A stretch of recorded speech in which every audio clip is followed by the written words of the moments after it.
दोन मुलं असलेल्या बायकोच्या वाहनामध्ये बंदूक ठेवणारा पुरुष नाहीच, अशा फालतू माणसाबरोबर मी काम करणं अशक्य. सुप्रिया सुळेंची नाव न घेता धनंजय मुंडेंवर जहरी टीका. बायकोच्या आडून सर्व उद्योग करणाऱ्या आणखी एका मंत्र्याची 6 महिन्यामध्ये विकेट पडणार. पक्षाच्या बैठकीमध्ये सुप्रिया सुळेंचं सूचक वक्तव्य. सुळेंचा रोख नक्की कुणाकडे, चर्चांना उधाळ. ब्रह्मदेव आले तरी 5 वर्ष सरकारला कुणी धक्का लावू शकत नाही. विधानसभेत उपमुख्यमंत्री अजित पवारांचं वक्तव्य. जयकुमार रावल अत्यंत भ्रष्ट मंत्री. रावल यांनी प्रतिभाताई पाटलांचीही जमीन लाटली. सर्व माहिती फडणवीसांना पाठवणार, संजय राऊतांचा इशारा. माजी आमदार अनिल गोटेंची मंत्री जयकुमार रावल यांच्या विरोधात तक्रार. रावल यांनी शासनाची 2,65,00,000 फसवणूक केल्याचा आरोप.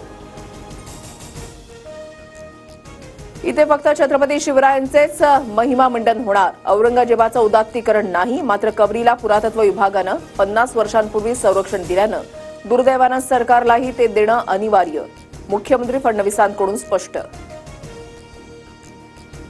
कार सेवा करून बाबरी मशीद पाडली, आता हीच पुनरावृत्तीची वेळ. समझने वाले को इशारा काफी है. मंत्री नितेश राणेंचा सूचक इशारा. बीडमधील 26 पोलीस कर्मचारी आरोपी वाल्मिक कराडच्या जवळचे. तृप्ती देसाईंकडून लेखी पुरावे आणि पेनड्राईव्ह पोलीस अधीक्षकांकडे सादर. गुन्हेगारांना लपवण्याचं काम करणाऱ्यांना तातडीनं जिल्ह्याच्या बाहेर काढा, देसाईंची मागणी.